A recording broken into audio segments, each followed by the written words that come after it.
on sort une première note de service pour dire, pour les concours d'agrégation, l'État doit fixer un quota. Désormais, c'est ça. Quota, regroupement d'entités, 2. Regroupement de telle entité, 2. Telle autre entité. Maintenant, sur la base de quoi? Sur la base de quoi? L'intersyndicale a réagi. On a protesté. 2 semaines plus tard, on a dit, on sort cette fois-ci une autre circulaire. Ce n'est même pas une note de service. Et la note circulaire, premièrement dit, bon, comme vous ne voulez pas des quotas là, tout le monde peut se présenter désormais aux instances du CAMES et même au concours d'agrégation. Mais, premier élément, c'est vous-même qui supportez les frais. Or, depuis la création de l'université, et même les textes du CAMES, le CAMES ne prend jamais des frais de participation auprès des candidats. C'est toujours auprès des États. Donc, on dit au Bénin, c'est chaque candidat qui doit désormais faire chose là, payer. Et puis on dit 400 000. Ensuite, on dit, si vous réussissez, c'est lorsque l'État aura les moyens que ça aura d'effet. Mais avant ça, dans cette liberté qu'on demande aux collègues, on dit, mais nous maintenant on fixe un quota. Mais le quota n'est plus au niveau des candidatures. Vous vous présentez tous, mais c'est qu'on demandera au CAMES que l'État béninois ne veut que tel nombre d'admis. Donc ça veut dire que lorsque nous avons 10, 15, une vingtaine de candidats excellents au CAMES et que l'État dit 5, ça veut dire même qu'un travail pédagogique, technique, scientifique que le CAMES fait, maintenant que c'est les États qui peuvent commencer donc par poser des problèmes, c'est-à-dire par influencer même le CAMES. Puisque si vous êtes béninois, on dit que bon, on ne veut pas plus que 5 admis. Et que vous avez une dizaine. Excellent, techniquement, pédagogiquement, scientifiquement, on sera obligé. Non, donc nous avons écrit également pour protester. Et nous y sommes là maintenant. Puisqu'entre-temps, lorsqu'on a nommé les collègues, nous avions fait un sitting pour protester. Mais on a commencé par intimider, vous voyez le danger, par faire une violence, un harcèlement moral. Ni plus ni moins, c'est de cela qu'il s'agit. Sur des collègues universitaires, en leur adressant une demande d'explication. Pourquoi ils étaient au sitting? Pourquoi ils n'étaient pas dans les amphis? Tout comme si l'université est comme un cours primaire où au même moment, tous les enseignants sont censés être programmés pour les cours. Mais écoutez, est-ce que le sitting, c'est un droit internationalement reconnu? Ça fait partie des libertés de manifestation. C'est un droit internationalement reconnu. Donc on n'a même pas à incriminer. Parce que ceux qui sont là, mais on sait combien de fois nous nous sommes organisés pour qu'ils prennent le pouvoir. Ça, il faut le dire. Même si le président, il n'est pas un universitaire, mais quand même qu'il s'associe d'une équipe d'universitaires. Pourquoi les choses se passent-elles comme ça? Nous interrogeons. Donc nous en sommes là, aujourd'hui. Maintenant, écoutez, diriger les hommes, c'est avoir du tact. Détenir la puissance étatique, c'est être humble, c'est être sage, La sagesse, c'est lorsque vous avez la puissance de nuire, mais face à des gens qui vous affrontent, vous souriez et vous dites, je ne vais pas agir. Lorsque vous prenez même notre constitution, qui garantit l'éducation, l'éducation c'est palier par palier, et on ne peut pas gérer par exemple l'enseignement primaire comme on gère l'enseignement secondaire, ni l'enseignement secondaire comme l'enseignement universitaire. Et dans tous les pays, ça se passe comme ça. L'enseignement universitaire a toujours une certaine autonomie. Et lorsque vous allez prendre la déclaration de Kampala sur les libertés intellectuelles et la responsabilité sociale des entreprises, je crois que tout ça là, le Bénin fait partie, a souscrit à cette déclaration-là.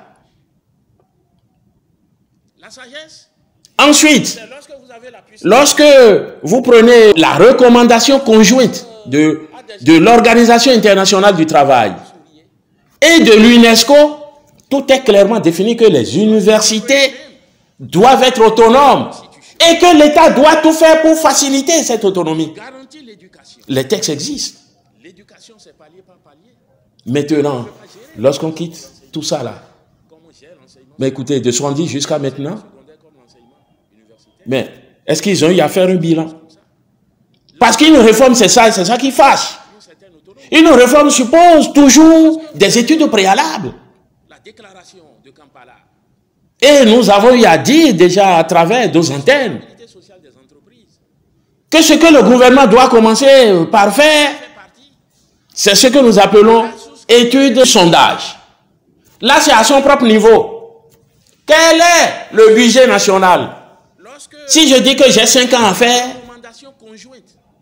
si on projette le budget de l'année A sur 5 ans, qu'est-ce que je peux raisonnablement faire?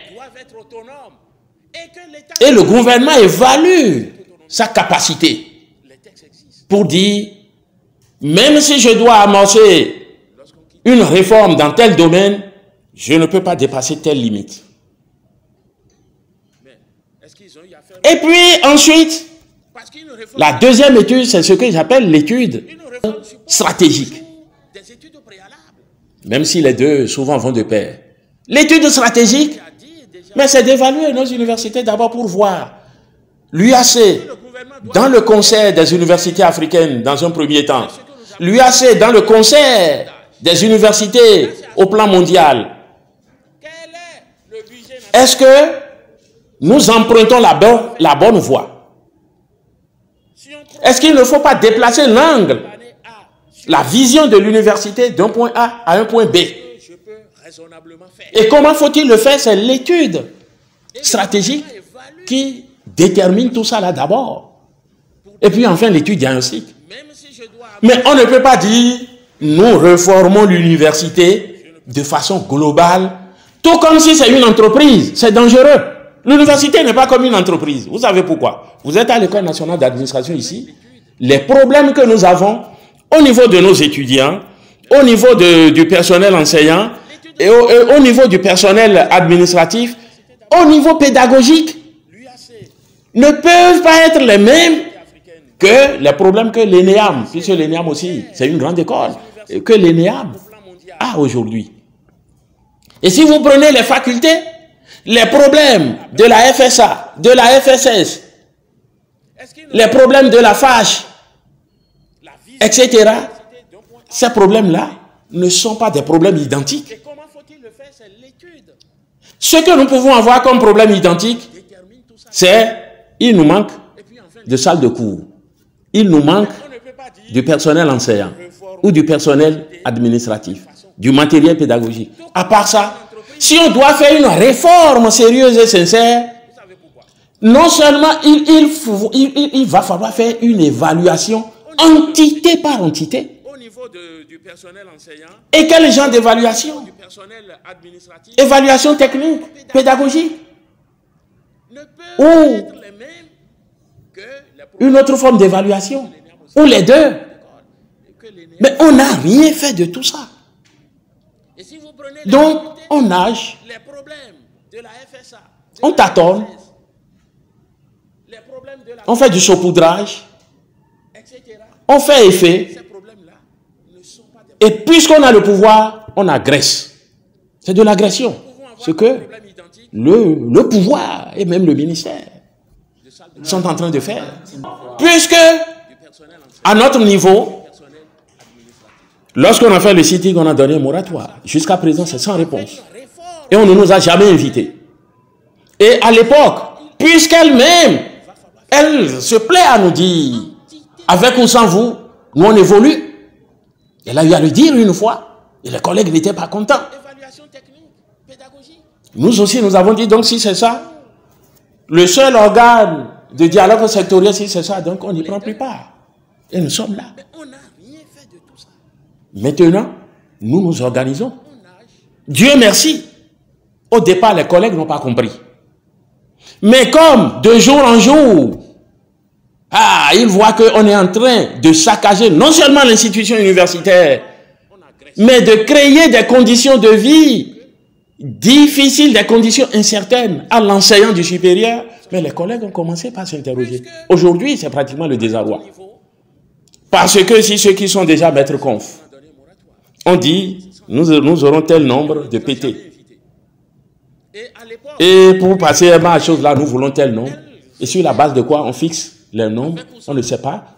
C'est-à-dire ces quotas-là prennent appui scientifiquement. Sur quoi on ne sait pas. Mais c'est un peu tout comme si on gère l'université comme la marmite de la ménagère. Mais vous ne voyez pas que c'est très facile ça, que de dire on veut faire d'économie et détruire l'institution. Mais quand on parle de l'élite, certes, nous avons nos défauts, mais quand même, je crois que l'élite universitaire n'est pas à banaliser dans le développement de ce pays-là, quand même. Mais de créer des conditions de vie. Voilà pourquoi je dis, mais on gère l'université comme on gère la marmite de la ménagère, mais c'est inimaginable. C'est incroyable, c'est impensable. Monsieur le professeur. Maintenant, nous nous interrogeons, est-ce vraiment le président qui impose tout ça? Ou c'est l'aptitude des universitaires autour de lui à aller à sa rencontre pour le convaincre qu'il crée problème? Maintenant, le président lui-même, je dis le gouvernement actuel, a l'allergie de la chose syndicale. Mais à des moments donnés, c'est d'écouter. Parce qu'il suit tout ce qui se passe dans le pays. Donc nous nous mobilisons. Et nous avons vu que on avance allègrement, tout simplement parce que le gouvernement s'est dépêché d'adopter une loi sur la grève où vous n'allez pas dépasser 2 jours par mois et dans la limite de 10 jours par an. Et on pense que c'est un exploit. Mais nous nous préparons pour. Et non pas comme le gouvernement. Mais nous, c'est une logique. Nous allons défendre une logique. On ne veut pas secouer le pouvoir, enfin, c'est-à-dire le fauteuil d'un président ou d'un ministre. Mais on leur dira ce que vous êtes en train de faire là. Et écoutez, ça ne se passe pas comme ça. Nous constituons une force sociale. Et c'est cette force sociale-là, d'ailleurs, qui donne le pouvoir à la force politico-administrative et économique. C'est ça, justement. Je voudrais dire à nos collègues, c'est seules les volontés fortes et décidées qui gagnent non seulement une bataille, mais une guerre. Et que les collègues doivent prendre plus que par le passé conscience et se souder à l'intersyndicale. Nous devons tous nous lever pour sauver l'université. Pour sauver l'université, les universités nationales du Bénin. Et au gouvernement, vraiment, le président a-t-il raison de parler de désert de compétences? En tout cas, nous on ne veut pas y croire. Il va falloir que même s'ils sont tous des gens, qu'il essaye à des moments donnés d'interroger d'autres qui ne sont du tout pas des sérails du pouvoir, de les écouter, du moins techniquement, pour voir si ceux qui sont autour de lui ne sont pas en train de préserver leurs intérêts inutilement pour l'induire en erreur.